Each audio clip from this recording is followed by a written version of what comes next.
Hi everyone, this is Devleena, welcoming you all to another exciting episode of Icons Behind Brand.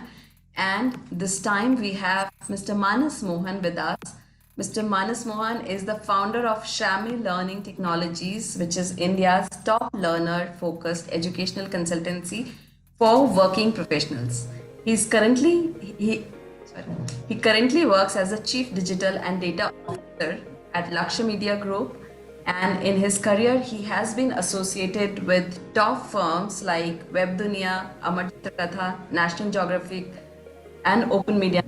So I welcome Mr. Manas Mohan to Icons Behind Brand. A very warm welcome to you, Manas, here. Thank you. Pleasure to be here. So, Manas, your experience has a lot to talk. Okay, so it's pretty interesting. There is something called National Geography, Amar Chitra Katha. So, a lot to talk about that. And apart from that, it's a contrast. It's like technology, brands, CRM. So, a lot to talk about that. Before we get into that conversation, I want to understand about your journey and your background so far so that we can take it from forward from there. Hmm. So interestingly, what you mentioned was actually a very natural fit because all media has gone into digital, right? So the more media brands that people have worked with, they understand that media is now almost completely digital at one end, and the other is pure physicality, which is out of home, right? And there's digital in out of home as well. And what connects these two is a lot of data that's being generated as we speak. So, frankly, all my learning has gone into what we're doing right now, which is being in an area where technology and media is overlapping. Yeah, the world has changed so far. I mean, right now it's an appropriate combination. Yes, it is. Okay. So would love to know about your, little about your professional journey, from where you started and where you are right now. So we viewers would love to know about you as well. So I'll go from recent to backwards. So currently, as you said, I work with Lux Media as their chief data and digital officer. I'm also the designated chief executive officer of their digital company called Digitalabs. And a few of us friends have started Shramy Learning Technologies. So my days are full, of course.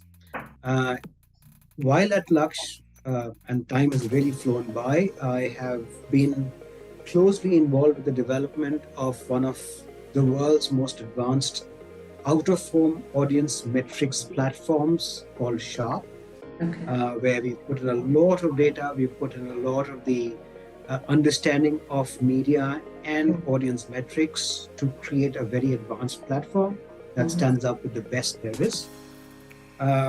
Before that, for a short while, I was helping, in the growth of Open Media, which is the Sanjeev Goenka Group publication and digital publication house, which was an exciting process, exciting journey.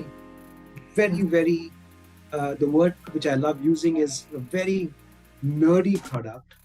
It's a product meant for extremely well read people or people who want to be extremely well read. And it's a complete powerhouse of information that open media is, which was an exciting journey. Before that was possibly, apart from the current period, some of the most exciting times when I was the CEO of publishing and digital at Amar Chitra Katha and National Geographic. The two brands sat together under one roof. I was very privileged and very lucky, to be able to launch National Geographic Publishing and National Geographic Digital in India. The channel had been here earlier and the magazine was imported till then, but we started publishing the magazine National Geographic in India.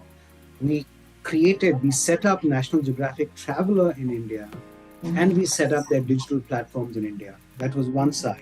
And Amar Chitra Katha, iconic brand, a brand that was very close to our hearts, continues to be close to our hearts.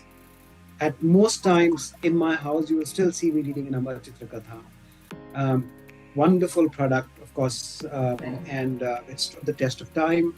But we also set up their digital platforms. I was a part of the team that launched the Amar Chitra Katha app for reading on your phones and on tablets.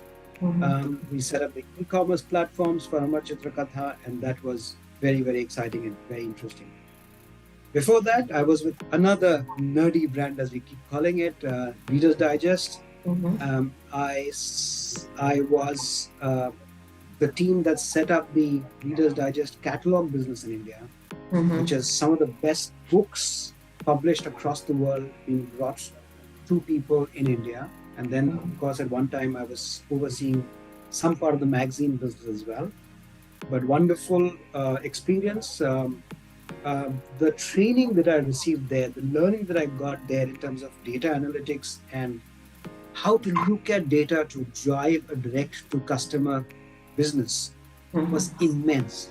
Reader's Digest is again a powerhouse of data analytics, which was the business that I was the business head for India. And the quality of the CRM practices that I learned at Reader's Digest was absolutely top of the world. In fact, every time I interact with a brand in India now, and every time I see a faulty CRM practice, my mind always goes back to the quality of CRM practices that we had at Reader's Digest. And I keep telling brands in India that they should seriously look at the CRM much more seriously than they do right now. Okay, and that's the reality. Before Reader's Digest, I had this long stint in direct marketing / CRM agencies. I was with Wunderman. I was heading the Bombay business for Wunderman, which later became, Rediffusion, DYNR, lots of movements in that industry. So let's not even try and track that. But Wunderman, again, worked very closely with Jet Airways on the Jet Privilege program. Worked very closely with Castrol on their loyalty program for their dealers. Again, a massive mathematical exercise, very, very privileged and proud to have been a part of that. So you have worked with media brands, right? Like Amar Chitra Katha, Open Media Network, Laqshya Media, National Geographic. It's very different. So tell us, what are the differences in terms of the brand strategy in these companies, and what are the commonality between them? You just tell us. I think as I said, I was very privileged to have worked with these brands, and I think the common thread across all these brands is that they have been single-mindedly focused on adding value to their consumers, right? So if you are a watcher of Discovery Channel, or a watcher or a reader of Reader's Digest, or a consumer of the content in open media, and of course National Geographic, with its massive repository of content. That's right. You come out privileged, you come out enriched, right? And I think these brands have single-mindedly focused on creating a wonderful product. They have also been focused on the requirement of a large segment of the population. Okay, so interesting stories, but so here it comes. Yeah. Reader's Digest was born when the US was going through recession. Okay. Right? And a lot of people, young people, were passing out of high school. Now in the US, you pass out of high school at about 18 years of age. And a lot of people were not going to college. A lot of people in the US do not go to college because college is expensive and whatever, but it's a slightly different system from India currently, right? Okay. So they would join jobs after high school, and they would kind of continue in their jobs, and they would feel the lack of higher education at some points in life. Again, life, not necessarily career. So Reader's Digest therefore took it upon themselves to inform these people in the US to start with, and then across the world, of a slightly more evolved level of educational but entertaining content. Okay. Some of these wonderful iconic sub-brands of Reader's Digest.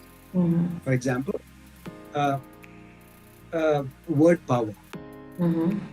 right? So you have 20 words, very interesting words in every issue of Reader's Digest, the magazine. And for example, my mother still beats me in vocabulary because she has been a reader of Reader's Digest for the last 60 years. Wow. And vocabulary is still fantastic. Super. Right? An entire generation of people across the world have had better vocabulary than a lot of people today because of the reading of Reader's Digest. We have a lot of audience from the startup segment, from SMEs and business owners. I want you to throw some light on this, like how important CRM would be for startups, for small and medium businesses, and for the business owners, for their organizations. And if it is important, then what are the steps to set up a CRM process to their organizations. And if you just throw some light on that, and then we can take it forward. Sure. So again, there are two aspects of CRM, right? And in today's world, CRM has almost been handed over purely to technology. In fact, a very senior acquaintance of mine, Mr. Karthi Marshan, actually, he just kind of moved out from Kotak Bank. He was the president marketing. Okay. And he just wrote this article on one of the marketing journals, which said, "Has Mar been taken out of Martech?" So the experience of marketing has been handed over to technology, and CRM is now considered a pure technology term, which it is not. Okay. It is also a technology term, but CRM is to be able to understand your consumer, your customer, and to be able to preempt his or her requirements, and to be able to treat them with respect and thank them for their business. Okay, it's pretty much broken up into those things. Okay. Good old CRM was the mom and pop shop that runs at the corner of the street on which you live. When I walk up to that shop, they'll say, "Hello Manas, कैसे हो? बेटी कैसी है? आपकी mother कैसी है? सब ठीक चल रहा है? अच्छा, उनको पता है मैं कौन सा आटा खरीदता हूँ, कौन सी चीज़ खरीदता हूँ, etc." Right? Right. So in the conversation, we will have a conversation about my life, about generally, and they will almost anticipate my requirements and say, "Hey, this is what you come for, and we will give it to you, so you don't waste your time. But by the way, Manas, ये for the sake of a better example, ये fruit juice बहुत अच्छा आया है, try करके देख." And I'll say, "अरे आप बता रहे हो तो एक बार try कर लेते हैं." Yeah. Fruit juice अच्छा हुआ, well and good. नहीं अच्छा लगा तो वो पिछली बार आपने दिया था, मजा नहीं आया, कुछ और try करते हैं. That is the fundamental construct of CRM, because me as the business owner, understand my customer, know my customer. Okay, so it's not just understanding, it's knowledge. And from that knowledge emanates my interaction with that person. Right? Therefore, they will know that I prefer juice to milk or milk to juice as my primary drink. Right? And if I push juice down somebody who likes milk, it's not good CRM. Yeah. And vice versa. Right? Instead of selling me achar, if you try and sell me sauce, that's not good CRM. I still like my achar. It's a good Indian. Yeah. Right? That's right. So that's the idea of being able to gather information from my customer, interpret that information and convert to knowledge, and then make intelligent contributions to the person to further his or her experience is what defines CRM. So last time we have discussed about CRM, we have discussed about so many other experience from your side, Amar Chitra Katha, Nat Geo and all. So it was a vast experience which you had. So now I would like to talk about the Sharp tool, Mr. Manas. Okay. So I'm very curious to know about this and about the functions and how it is benefiting. So we have discussed about Sharp tool, which measures the effectiveness and media value of OOH, as we have discussed last time, right? Mhm, Just, mhm. please tell us about that. Okay, so SHARP is an abbreviation for Strategic Hyperlocal AI-powered Reach Planner, Okay. SHARP. So the way we Mm-hmm. had conceptualized it is that this is for the upliftment, if I may, of the OH medium Mm-hmm. amongst all the media that are available for brand managers. So Mm-hmm. what happens is television, even print, as in newspapers and magazines, and of course digital and to some extent radio have their audience metrics in place because they conduct these large format research uh, systems, right? If I may, uh, that measures how many people are being reached by each of the media, Right. right? So digital, of course, is most specifically measurable. That's what it claims, but of course, there Right. is some inefficiency in that as well. But well, you know exactly how many impressions have been served, how many unique people have been reached, and so on and so forth. Television has BARC in India, for example, and they have a system that measures and then statistically extrapolates the number of people who can watch television. Mm. OH has not uh, developed anything like that so far because it's a very That's right. fragmented industry. And so Laqshya Media, which is, as we know, one of the largest players in the business in South Asia, Mm-hmm. said, "Hey, we must invest in this." And Mr. Alok Jalan, the managing director, Alok called me in and said, "Can we do something which is statistically valid and Mm-hmm. credible from the uh, user's perspective, right?" Right. So we went and started developing this platform almost from scratch. We got these two engineers uh, uh, who were partners with us at some level, and we kind of developed Sharp with a multiple level database system so Okay. that every data that we used could be corroborated by an external party, and Okay. it was transparent data. And the entire Mm-hmm. idea was that we not only measure the number of eyeballs and impressions that each site serves in several cities across the country, but Mm-hmm. even after you combine several sites, Mm-hmm. in a city, then Mm-hmm. can you arrive at a unique number of eyeballs? So a net reach metric Okay. had to be developed, and that was the big challenge that we faced. Mm-hmm. So we went and spoke to telecom partners. We went and spoke to app aggregator partners. We, of course, took a lot of data from Google Maps, the entire touchpoints database. We have nearly 7 million touchpoints on the platform. Excuse me. So we also had a lot of data from the Census of India, which the last one available is 2011, but we've been grossing it up to express contemporary numbers. Mm-hmm. So we had all these large databases that were available to us that we used advanced analytics to put together and then Mm-hmm. derive, as we said, the number of impressions at a location, the number of unique eyeballs at a location, and the number of combined unique eyeballs for Mm-hmm. an out of home campaign that can go across the city. Okay. So this process of deduplication of the eyeballs in a city that could possibly be exposed to an out-of-home campaign is what was unique about Sharp and unique about Sharp as a platform across South Asia, across Asia, and probably one of the five platforms in the world that can Mm-hmm. measure unique eyeballs.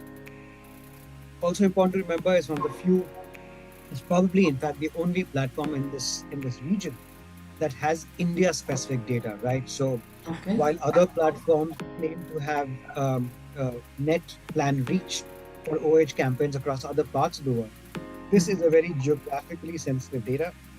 and we are the only platform that has the quantum of data Okay. that can actually give a very credible, a very valid number to a brand manager, right? So the reason for doing all this is that all good brand managers are very quantitatively oriented, apart from being Yeah. qualitatively oriented. Yeah. So when they do a TV campaign, they say, "Hey, I've got so many GRPs and so many TRPs, and therefore X number of eyeballs saw my campaign."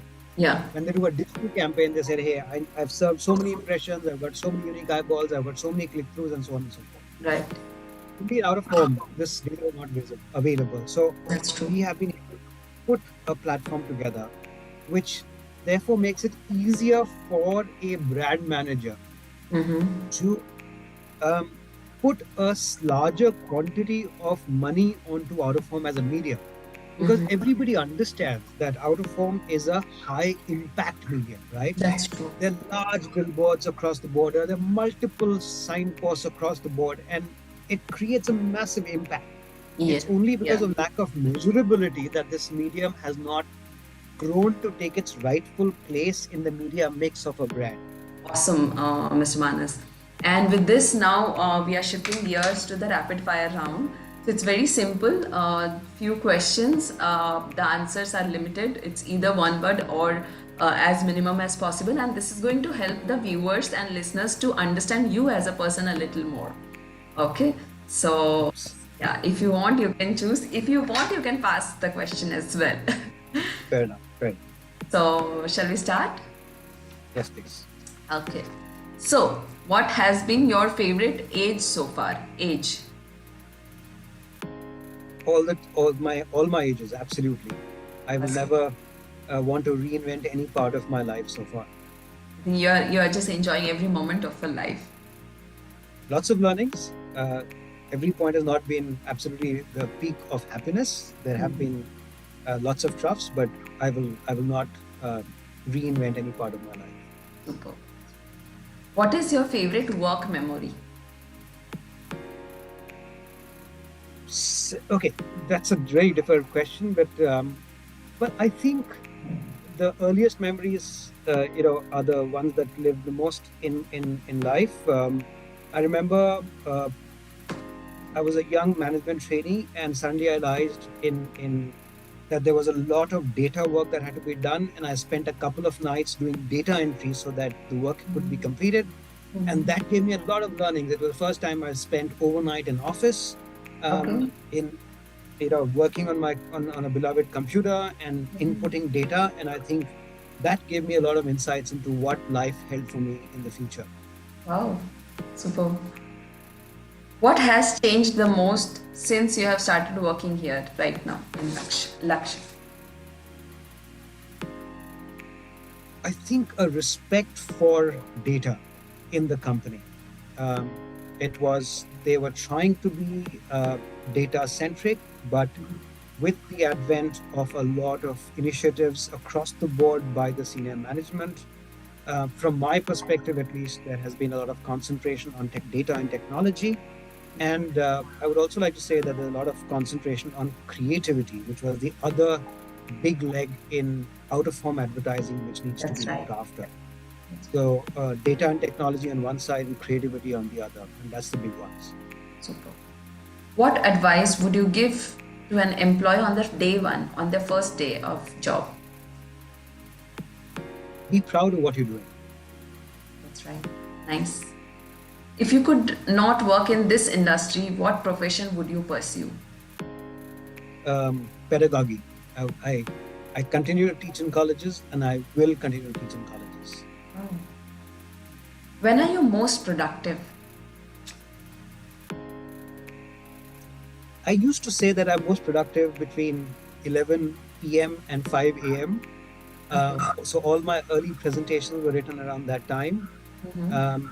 But right now, I think I'm adequately, in the last few years, I've built up my concentration in the day hours. So now I think it's the daytime. It's 10 a.m. to 6 p.m.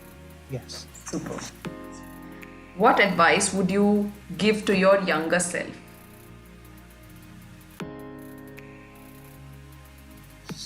cool down. Right. There was a lot of excitement and whatever. I think if I were a little more focused in what I was doing then, I would have possibly achieved a little more for my companies. I'm more than satisfied with what I've done with my life. Wow, super, amazing. So with this, now we are out of the rapid fire zone, rapid fire round, and amazing answers. A lot of relatability and some of the takeaways for me, from this conversation. And before we wind up, Mr. Manas, I would like you to talk for our viewers, for our aspiring managers, marketing managers. What is your advice for aspiring marketing managers?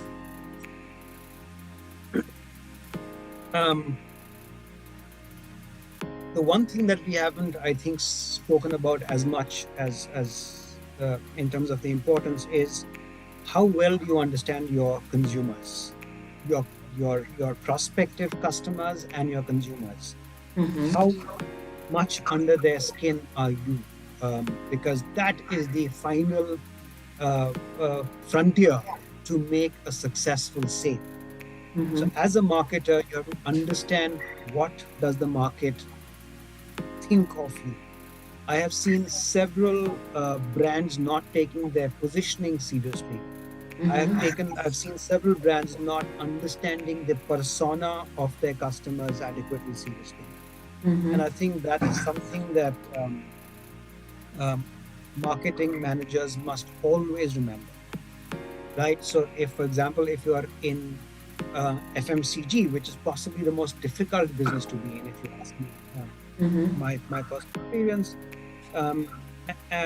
it's to be able to say, hey, I'm selling a toothpaste, and I'm selling a toothpaste in a market which has 35 brands of toothpaste or whatever number of brands of toothpaste. So why would a customer buy me? I mean, the original thought, there's a lot of conventional wisdom that's already in the system. There's some very, very, very bright people who have actually done a lot of work in that. But unless you internalize the learnings of all the brilliant people who've been in the business before you, you will not be able to do a good job yourself. And then you will also have to understand what is it that you can add to that process. If you keep walking on somebody else's footsteps, you will only get to a certain level of success. How do you contribute personally to that is what's going to be very important. The other slightly personal thing that I would want to kind of say is that, behind every successful person, a man or woman, is a family that stands behind him or her. And a lot of us have been guilty of somewhat neglecting their families or taking them for granted. And I think that's something that every young person today, and we are in an extremely challenging world today, right? There are a lot of things that are happening, and it's easy to kind of lose track of important in your life. But I think the one last thing that I want to leave behind in terms of my discussion today with you is that, hey, remember all the people who are standing beside you and behind you, hoping and praying for your success. You can't give them enough importance. Wow, these are great piece of learning, Mr. Manas, and these are the topics which needs a lot of time to reflect upon, and a lot of your internal thoughts to churn. Okay, so I got points like, I mean, you should always aware of who were standing for you when you have taken this step, or you have a family to support. So these are basics, but again you need to learn the basics, where in the world where a lot of distractions are there, people remember but they might forget for some time, but keep reminding yourself, and just to be grateful is a very simple way to celebrate your success with the people who are celebrating you every day, right? So great piece of advices and lot of sharing and learning from you, Mr. Manas, and I'm glad that you have agreed for this conversation here and coming for Icons Behind Brand, and I hope you had a good time here. Thank you for inviting me, and it's been a pleasure. Thank you.